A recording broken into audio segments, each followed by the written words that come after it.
Last year for Rismas, me, my pal Jimmy, and my family went to Ohio for Rismas vacation. That was crazy and all, and I'd rather be doing that again than be at home with everyone. Ever since Manny died in Ohio, Mom and Dad have been arguing more often. I'm pretty sure they're gonna split soon. Paul and I are getting tired of hearing them argue. I wish someone could relate to this dysfunctional perspective. It's already Rismas Eve and I don't see us having a good Rismas.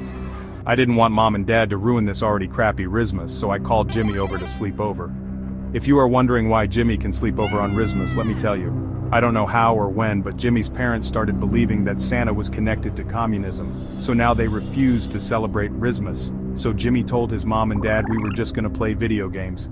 I'm glad it worked, but I was a little annoyed when Jimmy showed up with a giant anti-communism symbol on his shirt.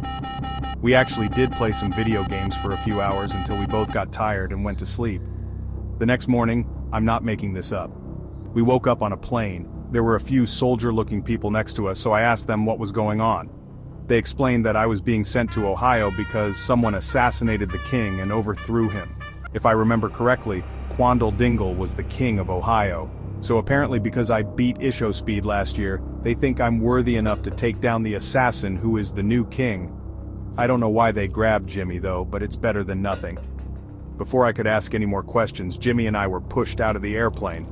Jimmy and I were not wearing any parachutes, but luckily we landed in this sticky stuff.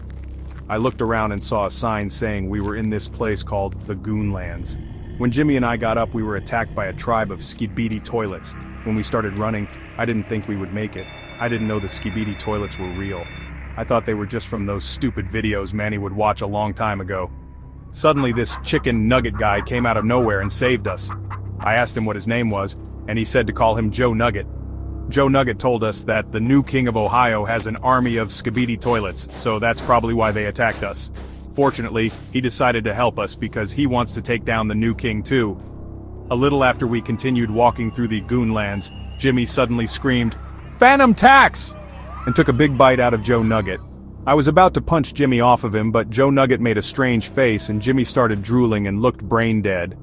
I asked Joe what he did and he said he used a secret technique called mogging to give Jimmy brain rot. I guess brain rot is irreversible, so Jimmy is gonna stay like this forever. We continued walking through the Goonlands until we got to an opening.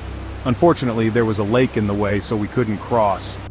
I was gonna give up, but Joe Nugget pointed out a boat to the left of us. We went up to it and asked if anyone was there, then we heard a voice scream, "I'm here." Then we were introduced to this guy called Chill Guy.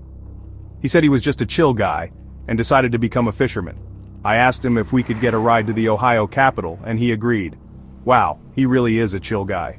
We began sailing across the lake for a while until the boat shook. I asked Chill Guy what that was, and he said he didn't know, but he wasn't too worried about it because he's just a chill guy.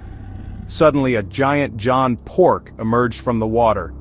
Next thing I know, Joe Nugget starts yelling at me to hit the gritty. So, I literally started hitting the gritty.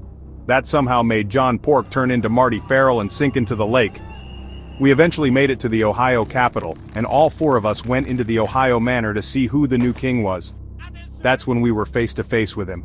The man who killed Quandale Dingle, the new king of Ohio, Kai Cenat. We were about to attack him, but Kai screamed for some help. Then Anderson came into the room with a ton of baby oil. Before we knew it, we were covered in baby oil, making it hard to fight him due to how slippery our feet were. We were done for.